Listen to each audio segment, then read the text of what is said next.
My first what?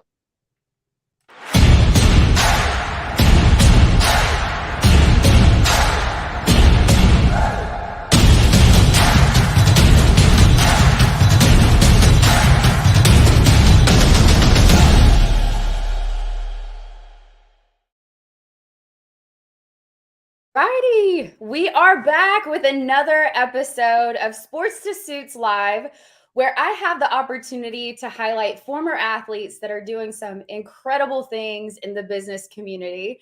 And so I'm super excited today to have my guest, William Wilson, on with me. William, thank you for joining me. Oh, it's my pleasure. Thank you for having me. And this is our first opportunity to ever have a conversation. So as you guys are popping in, definitely let us know where you're tuning in from so we can give you guys shout outs. But also know I'm getting to know William as well. So you guys are sharing in on the journey of the two of us getting to know each other. So William, this is your first LinkedIn Live, correct? Yep. All First righty. ever. Ever. So this is going to be super fun. So once again, if you are tuning in, then definitely drop a comment so that we know where you're tuning in from. Would love to give you a shout out. And in the meantime, while I make sure that everything is up and live and going, William, do you mind giving a little bit of background about yourself? It is so impressive. Like you've got so much going on that you've done. So I'm excited to dive a little bit deeper into it. Well, I really, I'm really a big kid. I'm a country boy from Arkansas. I'm really just a big child. I'm very childish. I think very childishly. So in that vein, I just try stuff. Some stuff works, some stuff doesn't. Sometimes I succeed at it tremendously. Sometimes I fail tragically. But I won a couple of NASCAR championships. I'm in the North Carolina Military Veterans Hall of Fame. I served the Navy. I was in the Navy for 8.5 years. I'm an award-winning celebrity clothing designer. I make suits for D.L. Hughley, Eddie Griffin, Oscar De La Hoya, and a host of other people. And I just started playing. I've been playing golf for a while. But I started my journey toward being a celebrity golfer. And what that is, I basically play probably 20 or 30 celebrity golf events a year, just helping raise money for other charities. Plus, I have my own charity, the Clothier Classic, that I raise money for domestic violence scholarship. I started at Central Peabody Community College here in Charlotte. That is amazing. So we've got somebody tuning in from India. We've got Jason tuning in from Oklahoma. We've got Brett from North America, Jeremiah from Wisconsin. Thank you guys so much all for tuning in. This is going to be a super fun conversation. So I want to dive into the beginning parts of this. Okay. So tell me a little bit about just your background and like how you got into sports, because you've done NASCAR and then you've done military as well. And then you've gone into now golf. So how did you get into sports as a kiddo? Well, the NASCAR thing was really kind of weird. Like my rookie year, I was 32 years old. What? Yeah. I went to a race with some friends of mine. And I was like, man, this is kind of cool. I want to get involved in this. And the three guys I went with, they were coworkers. And they said, look around you. When I looked around, the only people that looked like me had event staff on their shirts. And a guy named Steve Allen said, William, it's harder to get in NASCAR if you know somebody. Said, you don't know anybody and you're black. I'm like, well, I don't care. Because again, I'm like a kid. I just try stuff. If it works, cool. If it doesn't, so be it. And I tried. I knocked on every door because the beautiful thing about living in Charlotte, every NASCAR team in the country is based in Charlotte. So I literally went from team to team to team to team. I wanted to drive initially. Then it became pretty obvious that I was way too old to start trying to drive doing this. So, but I hung out at one of the teams and it worked out. It was great. Had a great time. And the way I became a jackman was a very long story, but well, let's dive into it. I'm fascinated with this. So I do want to get back. So in high school or college, like, did you have any exposure at all to NASCAR or to no. any other like sports, or was it just like in your mid-30s, you're like, this is fascinating. I want to dive in. I want to learn a little bit more. And then you go on to do all sorts of NASCAR work. Yeah, I didn't watch NASCAR at all growing up. Wasn't exposed to it. It was my lifelong dream to be in NASCAR. Um, I was hanging out with the team, watching them do pit practice, and then I decided I want to be on a pit crew. I want to be a jackman. And at What the time, was it that like interested you? Like, what was it that like really intrigued you and you're like, I want to do this? It reminded me of the camaraderie of when I was in the Navy, where you had a goal, you had a purpose, and I always need a goal or something to be working on because otherwise I get bored. Like I said, I'm a child. So they'll just gave me a goal to work on just to see if I could do it, just see if I could get on the pit road. And I went home. Like I said, I owned a construction company. I cleared out my apartment. I cleared out my living room, and I had my guys build a 2-foot pit wall. Now, for those of you who don't follow NASCAR, a pit wall is basically when the guys come in, the drivers come in, do their pit stops. That's the concrete wall. We're on the other side of it. That's called a pit wall. So I built a 2-foot pit wall, and I bought a 45-pound jack because at the time that jacks were 35 pounds. So I bought a 45-pound jack, and I would practice what I saw them doing at the shop at practice. And then when the guys would go back in to go to work, I would take one of the jacks, and I would practice jacking the car up on one side, dropping it, run around the other side, jacking up and dropping it. And I did that for almost a year, and nobody knew. So the next year we get ready for Daytona, and they're about to do their first practice, and the jackman kind of tweaked his back, so they're going to cancel practice that day. There's no need hurting his back, just to, starting preliminary practices. But by then the guys knew me, so I begged the crew chief, who's kind of like the head coach, if it were football or basketball, and I begged him for a chance to just give it a shot, just see if I could do it. And after signing a bunch of waivers and paperwork to make sure I wasn't going to sue anybody if I got hurt, they gave me a shot, and the first stop was like 0.4 of a second slower than the other stops. Now, to the regular world, 0.4 of a second is like, holy crap, that's crazy. And that's actually a long time in the NASCAR world. But for somebody doing this for the first time, it was amazing. But they're like, wait, what just happened here? So we set it up again, and we just kept doing it, and I just ended up being good at it. So it started with you believing in yourself and knowing that this is the path that I'm going to take. And then one person giving you that opportunity. And then you ended up ready for that opportunity and you were able to execute that. Absolutely.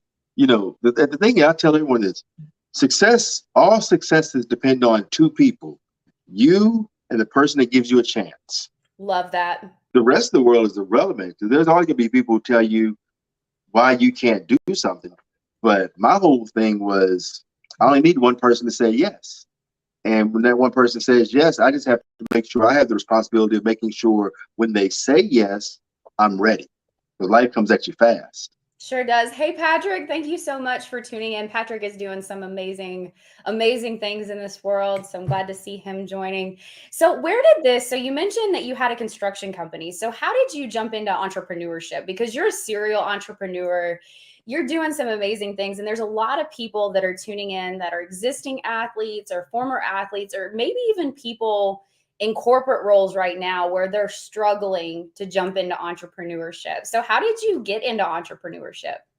I think I was always an entrepreneur. When I was in the 3rd grade, I'd go buy $1 worth of candy. Like I'd buy a pack of Now Laters for a quarter, and I'd break them up, and I would sell them for 25 cents a piece. You were that guy I was buying candy from.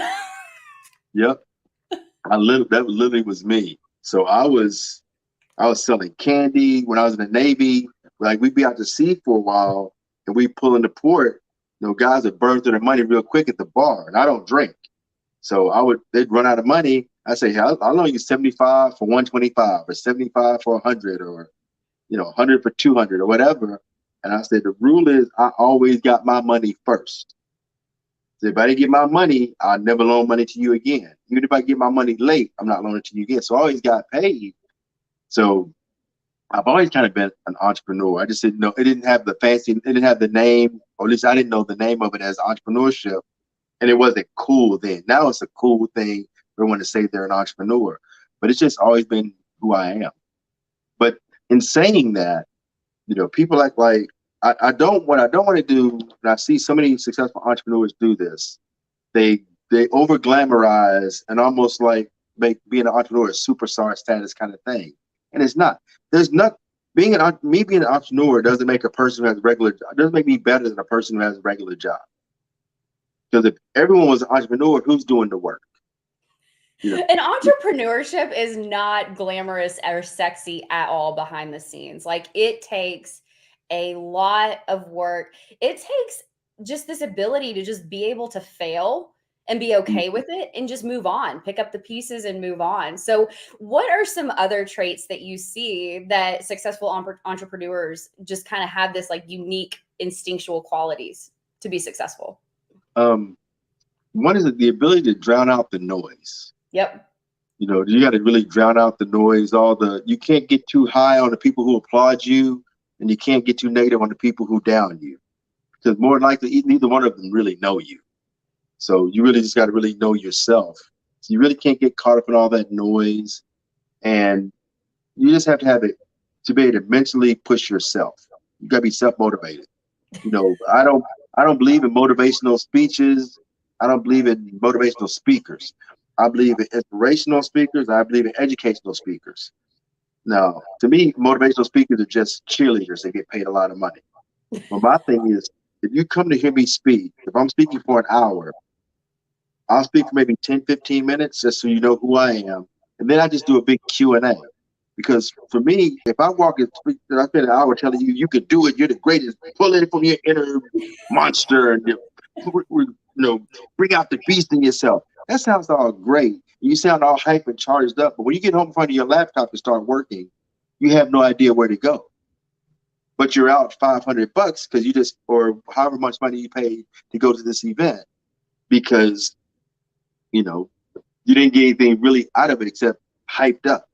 So I'd rather just do a Q&A and ask you that, because the best way for me to help you is to answer the question that you have.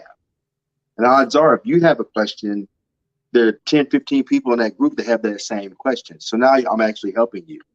So what are some of the most powerful questions that people ask you? What is something that's like resonated that you're like you said something so powerful just a minute ago, and Patrick just chimed in, you and the person who gives you the opportunity. That is super powerful. Mm-hmm. Oh, thank you, Patrick. He's an awesome guy. I do. I appreciate that. I don't know if there's necessarily like the most powerful. What was the question? I want to make sure I answer the question. So like, what are some questions that you've been asked that are just like really powerful, or that you've taken a step back and you've like really, really dug deep? So for example, I had somebody ask me the other day, where does this come from? I struggle with perfectionism. Where does perfectionism come from? How did it happen? Like, how did it evolve over time, and how do you overcome those things? Because there's a lot of people that are struggling with things that are trying to overcome other obstacles. So right.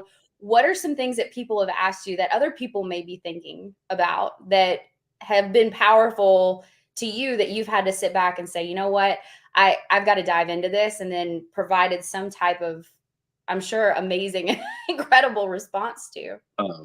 I've had people ask me, like a lot of me, I've probably done 2,000 of these interviews, but I had people ask me, what do you do when you feel like it's all falling apart? Ooh, that's powerful. And I tell them, get ready to put it back together. I found out why it fell apart. So that's the biggest part of it. I said, and if it falls apart, so be it. You're not racing with anybody else. You're not there for anyone's approval. Sometimes you could do everything right and it doesn't work. And sometimes you can just do some crazy out of nowhere and it works brilliantly. So that's the thing. You just got to remember why you're doing it, what your motivation is, and believing in yourself. If you believe in yourself, the best players in the league, the best players in the NFL, they fumble, they miss tackles, they drop passes, but they don't just give up on themselves. We'll have our first championship. We lost our first championship by 4/1000th of a second. You could be upset about it, but then you keep going. That's just the biggest thing. Just keep going and learn. Every step you should learn something. That's my whole thing. And give yourself, don't take it, be serious, but don't take it too seriously. Because making it too serious puts too much pressure on yourself. The world gives you enough pressure as it is. Don't put Isn't that the truth? Yeah. So my thing is, just don't put so much pressure on yourself. Enjoy the journey. Enjoy the day. Because the reality is, they used to say you can be here today, gone tomorrow. You can be here today, gone today. So you spend all this time stressing out, worry about all these people and what they're going to think and all this stuff. You died, it didn't matter anyway. So So I want to talk about pressure because I would imagine that there is an extreme amount of pressure. So when that car rolls up in that pit stop, mhm, I would imagine, especially like the first time around, what was that like? I mean, I know that you were super prepared, but do you mhm. remember what it was like to be in that scenario and how like you kept composure during that time?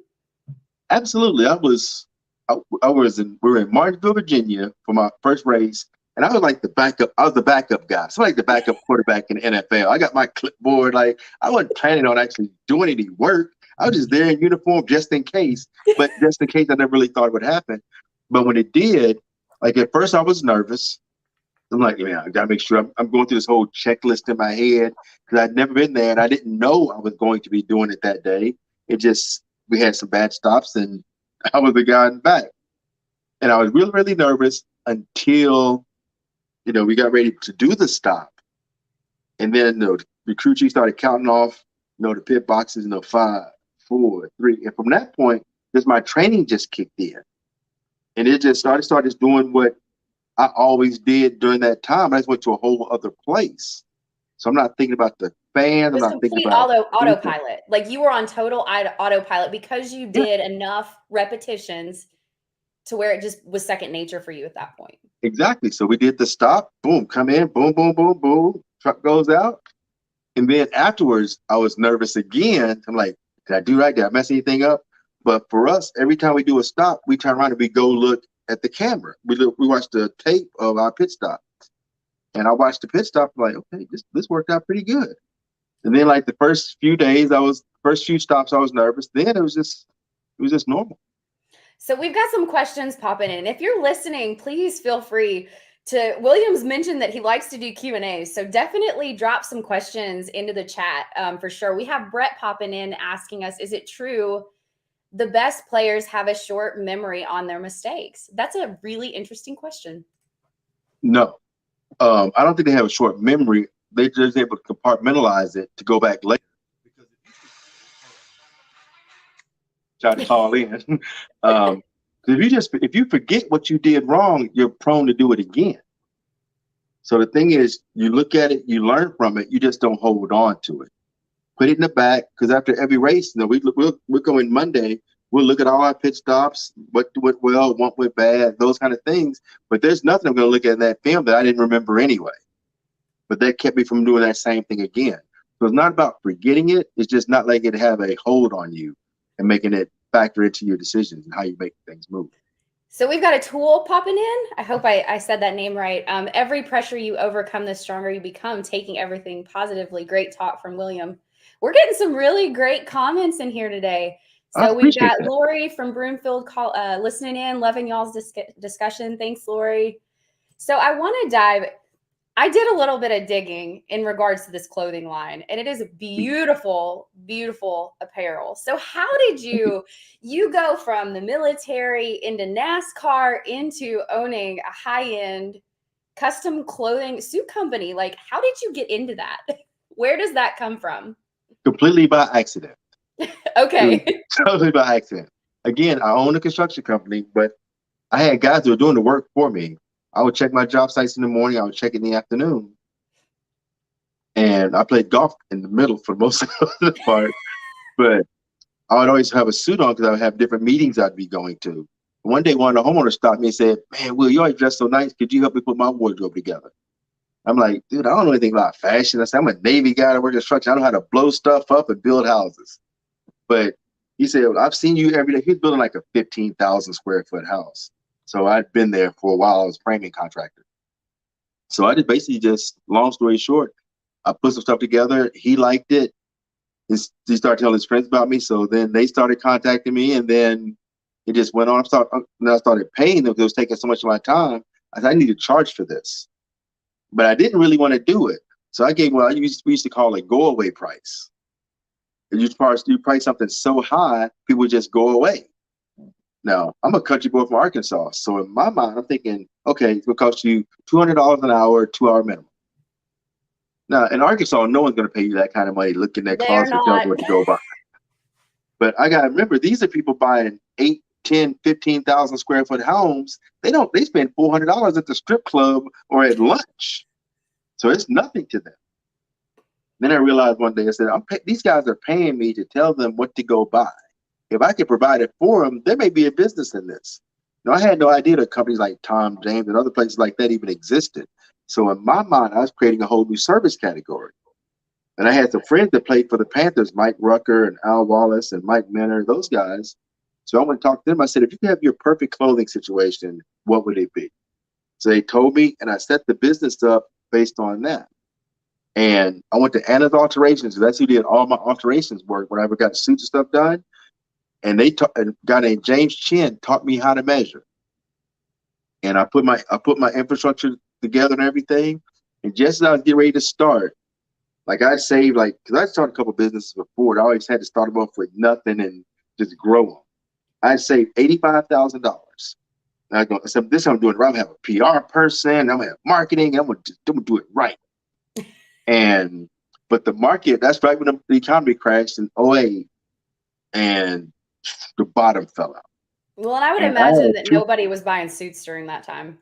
Well, people could barely buy houses. Yep. And the thing is, I had 2 houses we were working on. I still had my construction company at the time. I had 2 builders that just shut down shop and didn't tell anybody. They didn't tell anybody. So I had guys working that I didn't even know had to shut the shop down. So I had to shut the guys down. So I'm like, okay, they shut the shop. Then I'm not gonna get paid from this builder. So I need to make sure my guys still got paid. So I still believe in doing things the right way, even if it hurts you. Yep. So I left my house on a Wednesday morning with $85,000 in the bank. I got home at lunchtime with $1,250 in the bank because I had to pay all my payroll. So I paid it out of the money I'd saved. And I still had a mortgage, car payment, cell phone bill, and all that stuff still due on my own. But just how it was. I started the business, and Al Wallace, he was the defensive end for the Panthers. He let me do 2 sport coats for him. He's 6'5", 290. If you can make a suit for a guy that big, other people are easier. So that just worked out. And then in February of the next year, so maybe 14 months later, Calvin Richardson reached out to me because he got nominated for a Grammy. And he had me make his suit for the Grammys. I made his suit for him. He got best dressed on the red carpet. And it just kind of just took off from there. But so if you guys are watching via live, here's a link to Will's clothing line. That is a power pose that you've got going on the first picture. And you've got this beautiful quote. And I want to ask you about this. Being well-dressed doesn't happen by an accident. It starts with a plan and a wardrobe. What does that mean?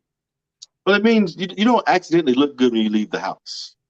Like I've seen some of your pictures. You put your outfit together. You work on your hair. You put your makeup on. You have a plan. Well, that's not how I get up every day.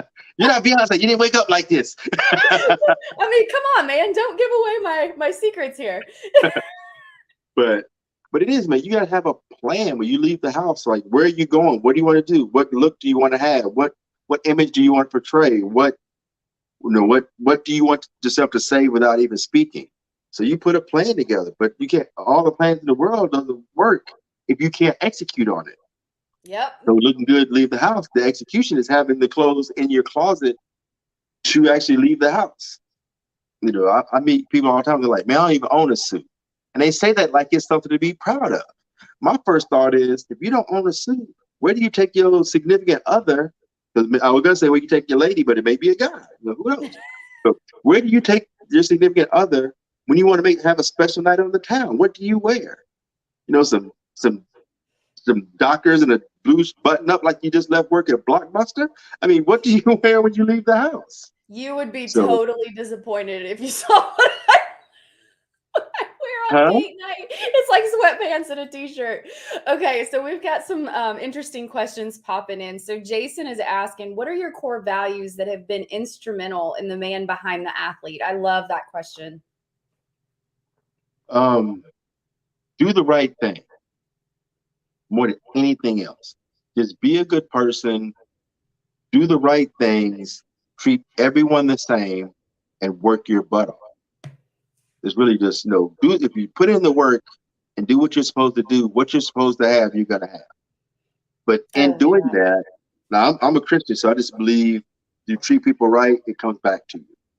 So I just believe in just treating everyone right. So whether you're winning championships or if you're losing races or somewhere in between or whatever it is, just be thankful where you are, because there's always someone who has it worse, and treat everybody nice, because the person that may be filling your gas tank up today may be the person that's hiring you or your first client or whatever down the street.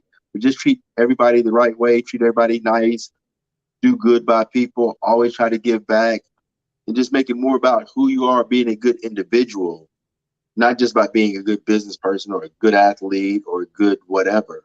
Because if you're a good individual, people like you, they'll deal with you and they'll give you more leniency and they'll help you out and be there for you. It'll allow you to put a team or network together that will help and work with you. Where if you're a jerk and all you think about is what's in it for me, what's in it for me, what's in it for me, that's going to reflect onto other people, and they're going to feel like you're just using them and you're just selfish. And they're not going to work with you or deal with you.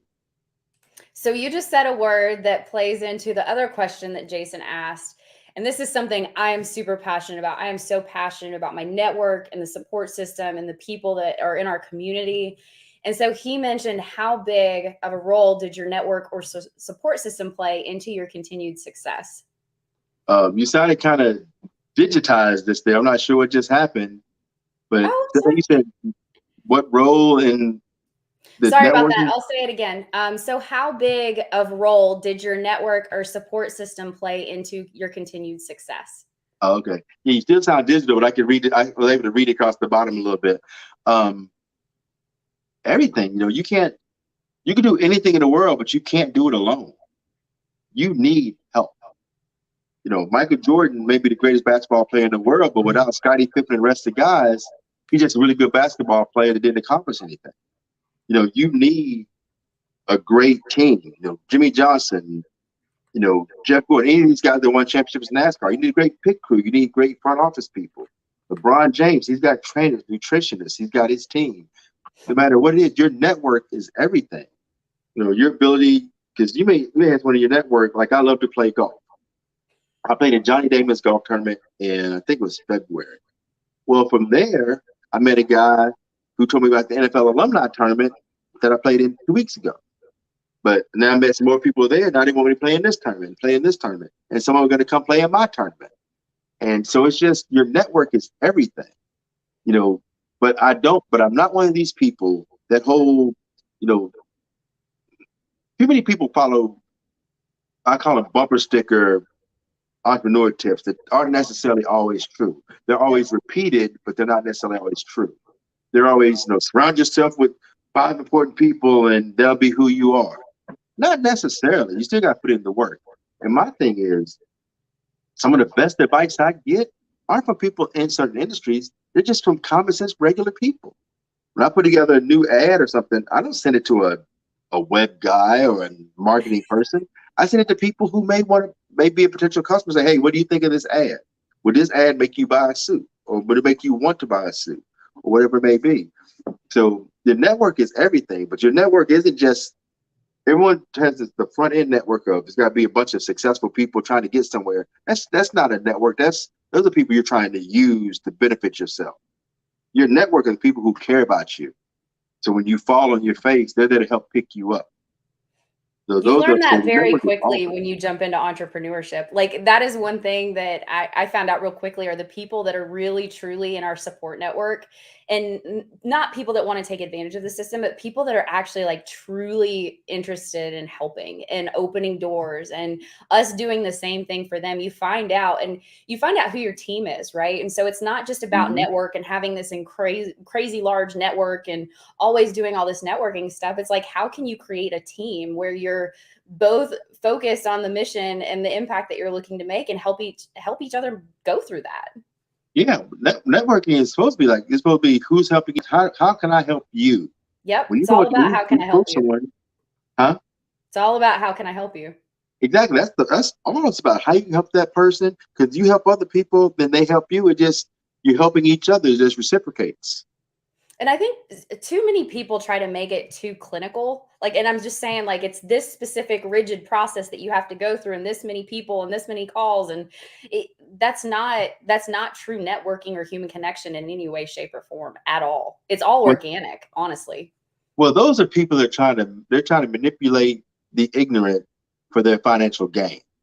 Yep. They're like, let me put this system together. Now, when I say ignorant, I don't mean in a negative way. There's no ignorance; just means it's a lack of knowledge. So they try to capitalize on the people who don't know and say, "Hey, I'm gonna build this system to show you how to network and pay me $500, and I give you the 10 steps to building a network." It's just, and I tell when people ask me, "How do you build a network? How do you make friends?" It's the same thing. You just walk up and you talk to people, and you see what you have in common, away from the business end of it. So we've got Rod popping in here as well, and he said, "Did you have someone you'd consider a mentor on your crew?" I do. Some know me. I have people that are my mentors that have never met me in life that I just emulate. I see certain things about them that I like that I emulate about them. But Leonard Wheeler, who played the league for 9 years, he's my mentor because, but we can connect because as the business started taking, we were always friends, but he became my mentor because as my business started growing, my brand started growing, like every 6 months, my whole world changed. Like doors were opening that I never even knew existed. And I'm like, wow, like how do I start getting invited to do all these events and, you know, girls are sliding in my DMs and, people are offering me money to do stuff like this. I'm like, I'm going places and people, complete strangers I don't know, are like, hey, you William Wilson, or hey, I'll follow you on Twitter or Instagram or Facebook or whatever it is. And I want to make sure I dealt with that properly to not make mistakes. And since he'd been in the NFL, so obviously, he didn't deal with that stuff before. So I leaned on him at the very beginning, and then I've got new mentors since then that really just teach me how to navigate this world. Because again, I'm a country boy from Arkansas. There were 41 people in my graduating class in high school, and I didn't go to a private school. So you see how small my town is. So the things I do now, the world I live in now, is nothing like the world I grew up Same in. here. I grew up in a super small country town. Like in the world that I live in now, like it's amazing to me, and I'm fascinated with people that go from that into like now having somewhat of a celebrity status and having to navigate that. And I'm curious as well, like how important is coaching to you? Like business coaching, or there's a lot of people that talk about business coaching. I personally do very well with business coaching. Some people don't require it, but what are your thoughts for other people that may be listening that are curious on how business coaching could potentially impact them? Is that something that you're for or not for, or what are your thoughts on that? Well, I think there's an individual. I've never used a business coach, but I keep things so simple. I don't necessarily need to be coached with it. Um, but I think for some people it works. But it's like anything else, you got to have the right coach for you. There's got to be a coach that has your interest at heart, not just their interest at heart.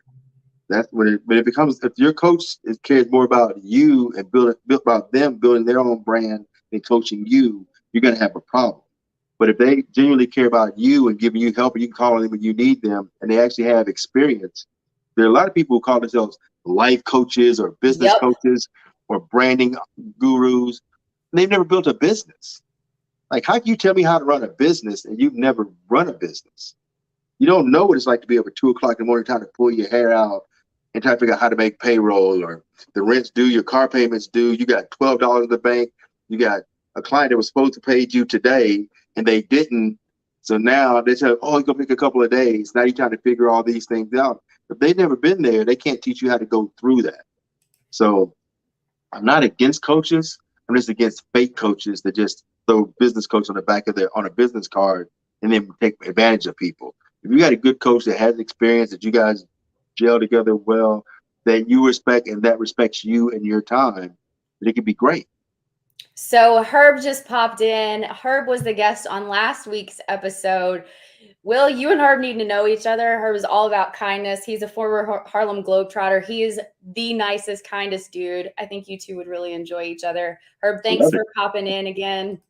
And I guess he's from Brinkley, Arkansas. Brinkley, dude, I grew up in Gregory. So you two need to reach out and connect and chat all about this. Brinkley, Arkansas is like 20 minutes from my house. Like it's right, it's it's crazy.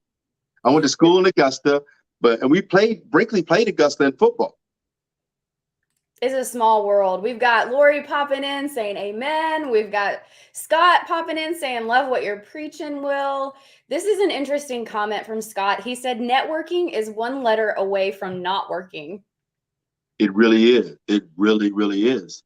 So, but it's all in how you treat people. It all comes down, money can't be your focus. You know, you hear people all the time, you know, they're chasing money. How do you chase something that doesn't move? If I put $100 bill on my desk right here, and I can leave and be gone for the next 10 years, unless someone comes and moves it, it's going to be sitting right here. It's not going anywhere. You can't chase inanimate objects. You just do the things you're supposed to do. But I didn't think people would make life be easier for people. They just reverse engineer their lives. Find out where you want to be and work it backwards from there. You know, I had a guy told me one time, he said, I need to make $1 million. I said, why? He said, what do you mean? I said, why do you need to make $1 million? If you want to make $1 million, that's fine. He said he needs to. Now, $1 million is $20,000 a week. What are your expenses going to be where you have to make $20,000 a week to pay them? You can buy you a really nice home. Let's say you have $1 million. You can buy you a really nice home in most cities for $250,000, $300,000. Buy you a nice car. Let's say you just ball out. You get your nice car for $100,000. All right, you're in for $350,000, $400,000. You still got $600,000. Then you got more money coming in. Your house is paid off. Your car is paid off. Those are your two biggest expenses. What do you need to make and that's not even going to cover. You don't need $20,000 a year to do that, or $20,000 a week to do that. So what do you need in order to need all this money for? What are you trying to buy? What type of happiness, cachet, status are you trying to buy? What type of things are you trying to buy that you require to make that much money? And if both people realize, they're like, hey, if I had this, I'll be fine. Okay, what does that cost? And how do you work backwards to get there? But the most expensive thing that you can try to buy is other people's appreciation. Oh, that's powerful. You know, if you make $1 million, the next thing they're gonna say, oh no, now you gotta make $2. Wait a minute. I just made, can we be a little happy? And then you make the $2. So okay, how you gonna make $4? Like, do you think a lot of former athletes struggle with this? Like, there's big statistics around athletes that make a bunch of money and go broke, and there's all sorts of methodologies and thought processes around this. Do you think that we, as a society, are drumming into our kiddos' minds or our athletes' minds that they need to make this amount of money to model behavior and see success from people that are making significant amount of money? I don't think it's just athletes. I think it's people in general. I think, like, as men are primarily taught two things: conquer and solve problems.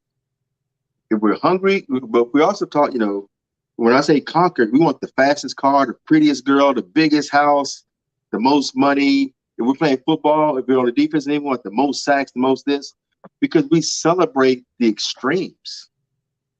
That's, you know, if it's the 80-yard pass that gets shown on Sports Center. It's the guy who wins is shown on here. It's the 6'2" guy with a six-pack that gets the pretty girl when he walks into the room.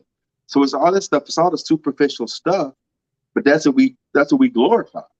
So if you're a kid, everybody out there in the world, I don't care who you are, they want to be accepted by somebody. You know, if you look at why Mark Zuckerberg started Facebook, he didn't start Facebook to start money. He started Facebook so socially awkward kids could communicate with each other and feel like they belong somewhere. That's all he did. He solved the problem. And then other people just now you're able to build. People are able to build whole worlds and whole culture, their own little echo chambers of people who think like them. So you're never alone now. So now you have a voice, you can build a brand. Now people are making money, making millions on their own, where they would have had somebody to pick them out of 100,000 people to do this to make money. Now all 100,000 can make money because they build a brand on their own. So this is a really powerful question and something that digs a little bit deep here. So when everything is all said and done, when someone mentions the name William Wilson, what do you want the narrative to be? I want them to say he was a good guy. He was a good person. Like, he was a great individual. If they look back and say, man, he was a really good champion, or he was a really good businessman, I had failed in society. Like I tell Mm. people all the time, when I die, I want people to miss me. Because we all see people in the news all the time, famous people, they die, like, oh, so-and-so died. Like when Amy Winehouse died, no one was really surprised, because you knew she was best with drugs and stuff like this. No one was really surprised.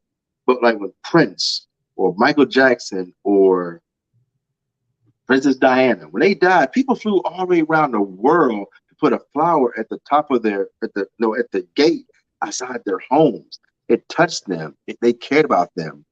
I want people to, if it were to happen and someone sees my picture, go, died whatever year, 2375. I want to live to be 300 years old. but but I want somebody to be able to say, man, I remember I was sitting at a bus stop. He just stopped and talked to me. Or I was having a bad day. He just looked around. He just looked at me. He just talked to me for 20 minutes. And I poured everything out. He just took it. He didn't judge me. He just listened to me. Or he just gave me some advice.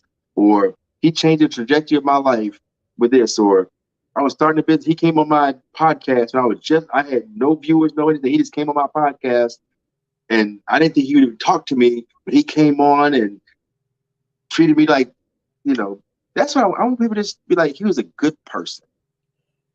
So That's all I I had really. something really special happen to me. It was last week. And, and I want to like totally go on that. Like there are amazing, amazing people in this world, and there's a lot of craziness and there's a lot of evil. Yes, I know, but there are also some incredibly amazing people. So I've never had anything like this happen to me. And my daughter and I had just gotten back from vacation and we walked into a grocery store and I had about like $50 or $60 worth of groceries. We were just grabbing things super super quick, and there was a guy in front of me that was taking his time, and Aaliyah and I were just so kind and generous to him. He paid for our groceries, and it took me back, because I hear about people doing these kinds of kind things, but it took me back because that moment was so unique and special. And it could have been, a $5 Sprite or whatever it may be. Things like that. There are amazing people that are doing so many incredible things. Oh yeah, I Those mean, are the things that we don't highlight, but they happen every single day. they really do. There used to be an old phrase: "A little kindness goes a long way." Sure does. But now the whole thing is, I got to get mine. Let me get mine before Yeah. you get yours. Everyone's all in competition. I'm not competing with anybody. I already live a life now. My life as it is right now, if it didn't change, is exponentially better than what I was looking for when I left home. So I'm already winning in life. But you watch television, there are people, as we're speaking right now, there are people hunkered down in a subway station Yep. in Ukraine, hoping they can live through the day. There are people, I have a friend who has a family member, has her family back in Ukraine. And she's calling like every 4 hours just to make sure they're still alive. There's someone in a hospital room right now, hoping to take another breath. There are family members hoping that their mom, dad, sister, brother, cousin, niece, nephew, best friend, neighbor, whoever lives through the night. They have really serious things that are going on, just as we're talking right now. So we just really need to have a better grasp of what real problems are, what things are going on, the things we should be grateful for. We need to spend more time thinking about gratitude of what we have than jealousy and anger of what we don't. That's So what we we've got really need to have. Scott popping in saying hashtag attitude of gratitude. I mean, Absolutely. we've got all sorts of amazing people popping in here with, question upon question. So let's move on, because I want to make sure that we address all of these, because this is an incredible conversation. Once again, we've never had the opportunity to chat. So I'm super grateful for your time and unpacking all of this stuff as we're just getting to know each other as well.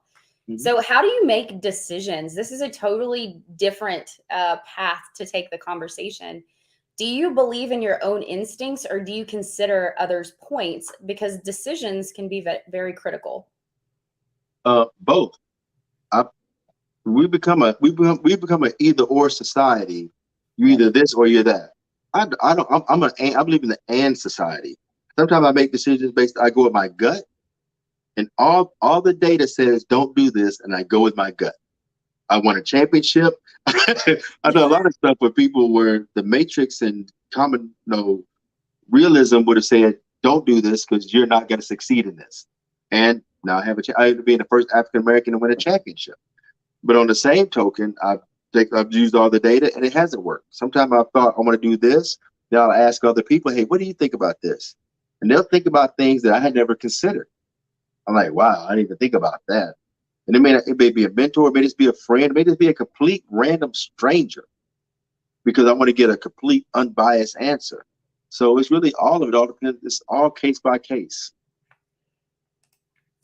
What life lesson did you appreciate and learn from the most? What life lesson? I don't know if I have one that would be the most. I've learned so many. They've all been relevant. But if I had to single out one, I think we go back to what I said before. Just be a good person. Just be good. Treat people right. Treat people like they matter. I'm fortunate to a situation where now everyone treats me well. I don't judge who you are on how you treat me because most people are going to treat me good anyway. But I watch how you treat the guy that opens the door for you, how you treat the person who bags the groceries, how you treat the person that's shining the shoes, how you treat the janitor, the quote unquote little people, if you will. Not that I think I'm any better, but just going with the normal colloquialism of what society would deem it. I watch how you treat those people to dictate who you really are. What do you get? When I was in the Navy, I had a company commander told me, he said, you can judge a person's heart by what they get angry about. Mm. Do they get angry about the things that other people getting hurt? Or they get angry about just the things that aggravate them, that touch them? And that's two totally different things.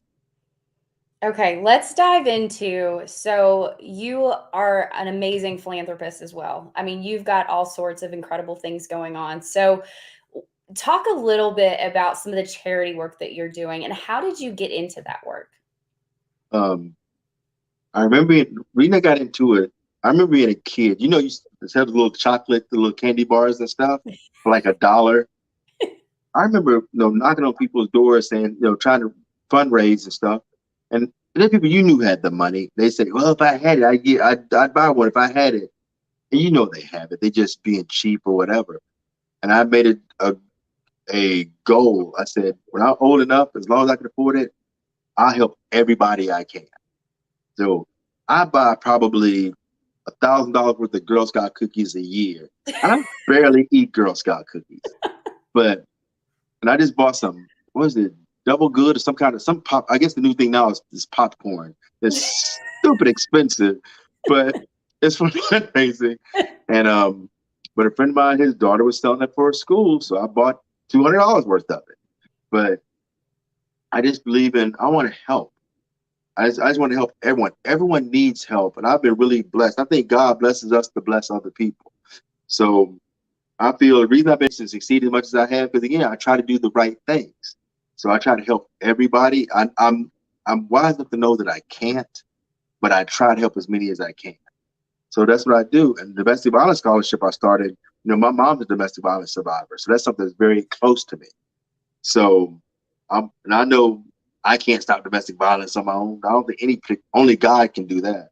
But what I can do is when people are going through it, try to give at least as many as I can a landing point or an opportunity to make themselves better so they're not stuck in that situation.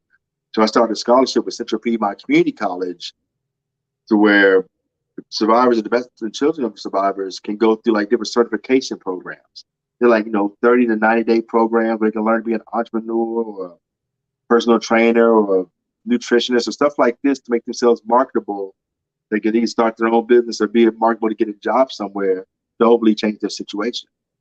So, if there is somebody out there listening that wants to support those efforts, what's the best way in doing so?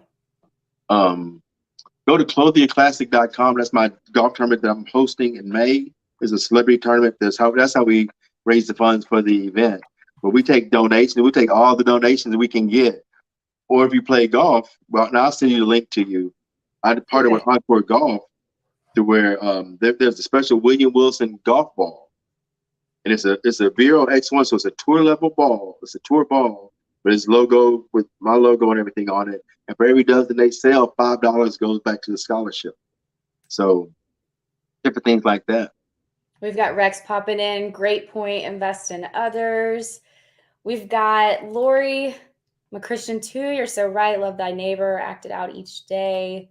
And then we've got another question in. Do you have any specific experiences in your businesses where you did good to someone and later it came back to you multifold? My entire life. I feel the Like, same way about mine. Like yeah. everything. And I live with so much gratitude for everything and everybody. Like you and I are very much in alignment with that. Every single person, I believe every single person has a gift. Everybody, Mhm. regardless of where you're at in your life or your career, like everybody has a unique gift. Yeah, I absolutely agree. I believe everyone has a gift, everyone has a talent, everyone has a Yep. purpose. And I don't think you always know when, like, people ask me, what's your purpose? I have no idea what my purpose is. I'll know what I'm supposed to know, but I don't focus on that. I just focus on, I know my Christian responsibility is to do good by people, treat people right. Like Lord said, love your neighbor. That's my job. Love my neighbor, try to help as much as I can, be a benefit. And so that's what I try to do. I try to benefit as many people as I can. Some people appreciate it. Now, that opens me up to being used. I've been used, I've been manipulated, I've been lied to, I've been tricked, but that's okay. That's on them. They'll have to answer to that. My heart was in the right place, and I just helped. And I don't try to prejudge. I remember one time I was walking home from a Hornets game, and it was pretty cold. And there was two people living in my building. I live in one of the high rises in Charlotte, downtown Charlotte. And I saw two of my neighbors, they were ahead of me. This guy was asking for some money. I think he's asked for $20. And they're like, no, we don't have any money. But they were going to offer buy him some food. He said, I don't need any food. He said, I need $20. But they just assumed he wanted drugs. So they kept on walking. So obviously I was behind them. So he stopped and asked me. And I'd had a good day that day. I actually gave him 40. And he said, oh, and he just started, like, you can see him almost tearing up. He said, thank you so much. He said, now I can get a room. I was like, huh? He was trying to raise enough money. He was $20 short of getting a hotel room for, those stay there for a week for like $150. It was going to be 30 degrees that night. He was just trying to get off the street and get to a hotel room. So that helped him. And then the extra 20 I gave him, he said, I could buy some food so I could put in the refrigerator so I could eat for the week. And that's just so, so when I got in the building, we both ended up in the elevator at the same time. And the couple said, why'd you help that guy? They said, he probably just wanted some drugs, whatever. I said, no. He said, well, no, he said he wanted, we go to buy some food, and he didn't want any food. He was trying to get a hotel room so he could get off the street. And the look on their faces was like, because we've been programmed to be so cynical and so skeptical of people that we automatically assume the worst of them. And when the girl heard that, she just started crying. She went right back downstairs. And they gave the guy $200. They had to chase down and gave him $200 because they felt so guilty. But the thing is just, we just walk in. We don't know what people are going through. We don't know what their struggles are. We don't know how they ended up there. Just because someone's homeless doesn't mean they got caught up in drugs or stuff like this. They could have had a great job. They got laid off. Then their husband or wife left them and they just went crazy. Or they just whatever. Just had mental illnesses that came from that and just triggered them. And they just couldn't recover from it. We don't know why people are where they are. But it's not our job to decide, okay, well, you're worthy of help. You're not worthy of help. That's not how, none of us are worthy of help from Jesus. That's why it's called grace and mercy. So he helps all of us, whether we deserve it or not, because none of us are deserving. So I think that's how we should treat other people. So there's a lot to unpack here, and I could literally talk to you for like probably another 4 hours on this. And so I want to be respectful of your time. And you've got these clubs behind you. And I know that you're doing a lot of charitable work in golf tournaments and all of those things. And so we've got Rex saying, getting your ringer for our golf outing. So I may or may not will play a little bit of golf myself, which is what I think he's probably referring to. But so how did you get into golf? And this is for anybody listening that does not play golf. Golf is an incredible opportunity to get to know people. So I use it as a business resource to just get to know incredible people. And it's not, if you can swing the club, come in contact with the ball, you can go out and have a great fun time. It is not, you don't have to be a professional to get out there and play golf and get to know people. So how did you get engaged in golf, Will? I needed a challenge. I was watching golf, these three old guys, this little sports bar I used to go to. And I would listen to people all the time talk about golf and just how bad they were. But they've been playing for 30 years. I'm thinking, this is insane. You could graduate college and in 15 months we find F-14s over Iraq in a wartime. But it takes 20 years to hit a ball down a patch of grass straight. That made no sense to me. So I just needed a challenge. And then as I started playing the game, I love the game because it is a challenge. You can play the same course, the same ball, the same course on the same day and have two completely different outcomes. One day you look like Tiger Woods, then you look like Tiger Would not. So all the same day. So I love that challenge of it. And it just opened doors to me. I mean, golf has opened doors to me that I never would have had a chance. A lot of the celebrities I meet that I work with, people, friends that I've made on the golf course. And the thing is, I tell entrepreneurs, anyone who wants, if you're an entrepreneur or you want to be an entrepreneur, every day you don't know how to play golf costs you money. Yep. Because there are people who don't have 15 minutes to meet with you that will find 4 hours to play golf with you. Sure will. Because there's something in it for them. Even if they don't like you, they're going to enjoy playing golf.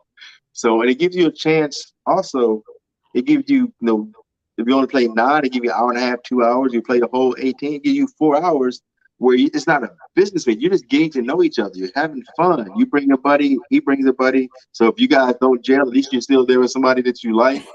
And you can just, and if you do gel, now you just increase your network exponentially. And now you got a new golfing buddy. And if they're going to go play golf, it just opens so many doors. Well, Playing and you golf. I made a just love it. comment earlier about when you were in the military about, how people just based on like your based on like anger or frustration, who people really are. Like you see when people play golf, it is a very challenging, not just mentally, but physical game.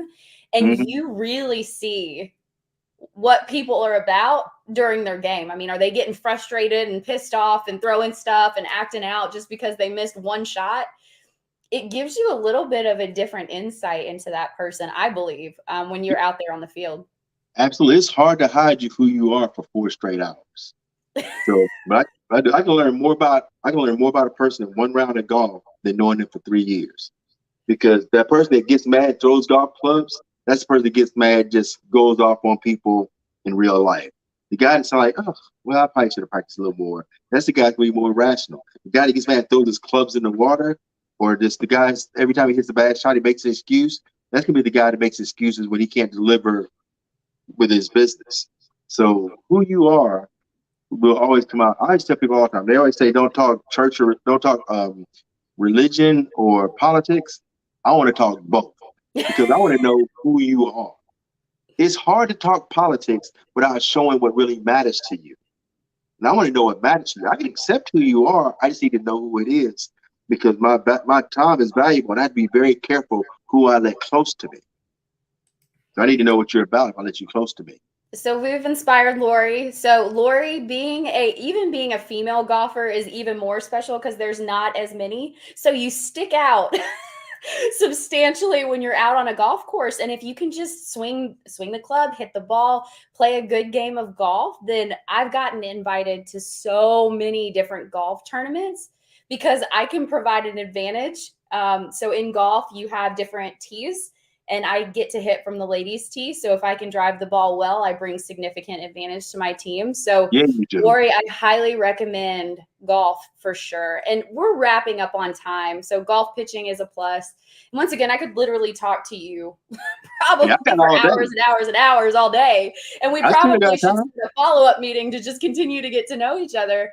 But I want to leave you with closing remarks. So is there anything or any way that people, and I know that you bless this world substantially. Is there anything that, if anybody's listening, like what are ways that they could help you or ways that they can stay connected to you? You have got quite an Instagram following going. So I know that's one of the locations, Yeah. but is there any way that other people can continue to follow your journey or support you in any way?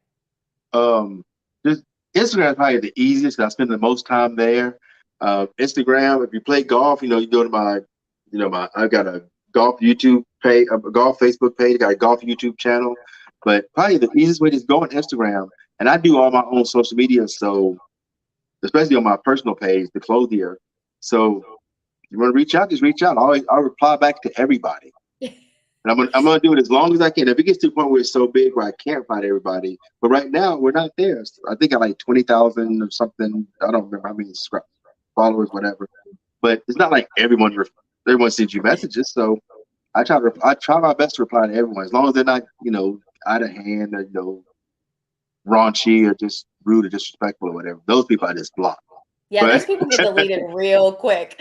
Real oh quick, yeah, they get deleted. And so for anybody that is listening, I can't thank you enough. Will, I can't thank you for coming on as a guest. I sincerely appreciate you, just sharing your leadership and your wisdom. You're such an incredible person. And I typically don't ask this of the people listening, but share this, definitely copy and paste, share this on your feed, because so many people need to hear the kindness and joy that this conversation I know brought to me from Will's amazing, just being himself. So I know that this could potentially bless other people. So please feel free to share. And for anybody listening, thank you for continuing to do so. And Will, we've got to continue this conversation. So I'm, I I'm got all live day. and committing you to continue conversations. Sounds good to me. And everybody have a good day. Thank you for tuning in. Look forward to chatting with everybody again next week.